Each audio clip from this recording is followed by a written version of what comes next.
فلا اقسم بمواقع النجوم وانه لقسم لو تعلمون عظیم انه لقرآن کریم، یہ بہت باعزت قرآن ہے، فی کتاب مکنون، ایک چھپی ہوئی کتاب میں ہے، لا یمسہ الا المطہرون، اسے چھو ہی نہیں سکتے مگر انتہائی پاک ہستیاں۔ اس کے کیا معنی ہے؟ پہلی بات تو ہمیں معلوم ہو گئی، مراد فرشتے ہیں، بے ایدی سفرۃ کرام بررہ، اسی کی شرح ہو رہی ہے نا۔ اسی سے ایک فقہی مسئلہ نکالا گیا کہ بغیر وضو کے ہاتھ نہ لگاؤ، لیکن اس کا اصل مفہوم کیا ہے وہ سمجھیے۔ قرآن کی روح تک کوئی نہیں پہنچ سکتا جب تک کہ تزکیہ نفس نہ ہو گیا۔ اگر حب مال، حب دنیا، حب جاہ، حب شہرت، اگر یہ تمام محبتیں دل سے نکل نہ جائیں تو قرآن کی روح تک آپ کی اپروچ نہیں ہوگی۔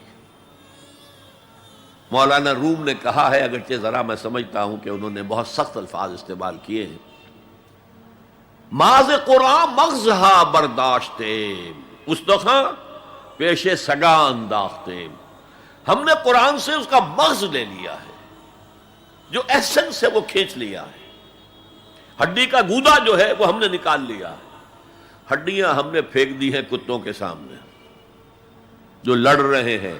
علم کلام کا مسئلہ ہے صفات حق حق سے جدا یا عین ذات، قرآن مخلوق ہے یا نہیں ہے، غیر مخلوق، اور بڑے بڑے ہو رہے ہیں اس کے اوپر، یہ کتے لڑ رہے ہیں ان ہڈیوں کے اوپر۔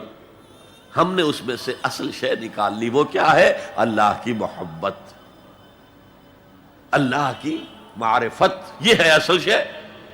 معاذ قرآن مغزہ برداشتے استخاں پیش سگا انداختے۔ تو جب تک انسان کا باطن پاک نہ ہو جائے وہ قرآن کے چھلکوں سے کھیلتا رہے گا، چاہے وہ کہنے کو مفسر ہو، قرآن کے باطن تک کبھی نہیں پہنچے گا۔ فی کتاب مکنون لا یمسہ الا المطہرون تنزیل من رب العالمین، یہ تھوڑا تھوڑا کر کے اتارا گیا ہے رب العالمین کی طرف سے۔ انزال کے معنی ہے دفعتاً اتار دینا۔ لیلۃ القدر میں آیا انا انزلناہ فی لیلۃ القدر، رمضان کے بارے میں شہر رمضان الذی انزل فیہ القرآن، باب افعال، لیکن حضور پر ایک دم نہیں اترا، تھوڑا تھوڑا تھوڑا تھوڑا 23 برس میں جا کر اس کی تکمیل ہوئی۔ اب دیکھیے جو شکوہ کیا اللہ نے، کیا اس جیسی نعمت سے تم مداہنت کر رہے ہو، بے اعتنائی کر رہے ہو، اسے پڑھتے نہیں ہو، اسے سمجھتے نہیں ہو، اس پر عمل نہیں کرتے، اسے اپنا امام نہیں بناتے؟ تمہارا طرز عمل یہ ہے، بلکہ تم نے اپنا نصیب یہ بنا لیا ہے کہ تم اسے جھٹلا رہے ہو۔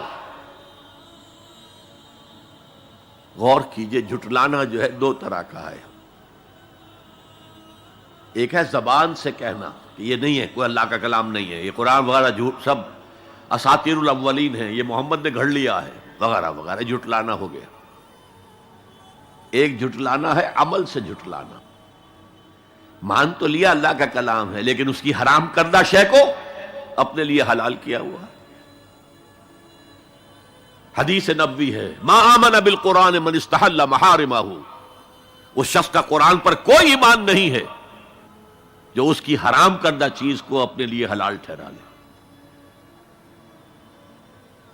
اس اعتبار سے غور کیجئے، اور اس کی مثال بھی دی ہوئی ہے سورہ جمعہ میں، مثل الذین حملوا التوراۃ ثم لم يحملوها كمثل الحمار يحمل اسفارا بئس مثل القوم الذین کذبوا بآیات اللہ واللہ لا يهدی القوم الظالمین۔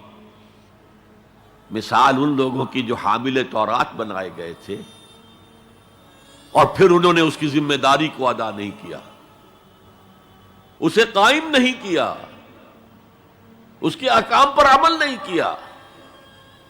جیسے فرمایا ہے سورہ اعراف میں قل یا اہل الکتاب، کہہ دیجئے اے نبی صلی اللہ علیہ وسلم، اے کتاب والو، لستم علی شیء حتی تقیموا التوراۃ والانجیل وما انزل الیکم من ربکم، تمہاری کوئی حیثیت ہماری نگاہ میں نہیں ہے، تمہارا منہ نہیں ہے کہ ہم سے دعا کرو جب تک کہ تم تورات اور انجیل کو اور جو کچھ نازل کیا گیا تمہاری طرف اسے قائم نہیں کرتے۔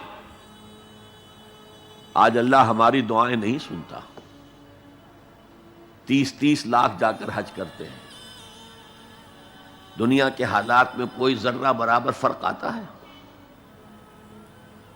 اول تو حرام کی کمائی سے حج ہو رہا ہے، تو حج ہے ہی نہیں سرے سے، جو کچھ کرتے گئے تھے سودی کاروبار وہی آ کر دوبارہ شروع کر دیا، سرکاری ملازم تو جو رشوت پہلے لے رہے تھے اس کے بعد آ کر شروع کر دی۔ یہ کیا ہے؟ یہ تکذیب بالعمل ہے، جھٹلانا ہے۔ تم نے اپنا نصیب یہ بنا لیا ہے کہ تم قرآن کو جھٹلا رہے ہو، جیسے کہ انہوں نے جھٹلایا تھا۔ مثل الذین حملوا التوراۃ ثم لم يحملوها كمثل الحمار يحمل اسفارا، ان کی مثال ان گدھوں کی سی ہے جن پر کتابوں کا بوجھ لاد دیا گیا۔ مکالمات فلاں تم گٹھڑی باندھ کر گدھے کے اوپر رکھ دیجئے تو کیا وہ واقعی منطقی اور فلسفی بن جائے گا؟ یہ مثال اللہ دے رہا ہے۔ اور یہ مثال کیوں دی گئی ہے؟ اس آئینے میں ہمیں ہماری تصویر دکھائی گئی ہے۔ تم اگر قرآن کا حق ادا نہیں کر رہے تو تمہاری مثال وہی ہے جو یہود کی تھی۔ بئس مثل القوم الذین کذبوا بآیات اللہ، بری مثال ہے اس قوم کی جس نے اللہ کی آیات کو جھٹلایا۔ تو زبان سے تو یہودیوں نے کبھی نہیں جھٹلایا تورات کو، عمل سے جھٹلایا ہے۔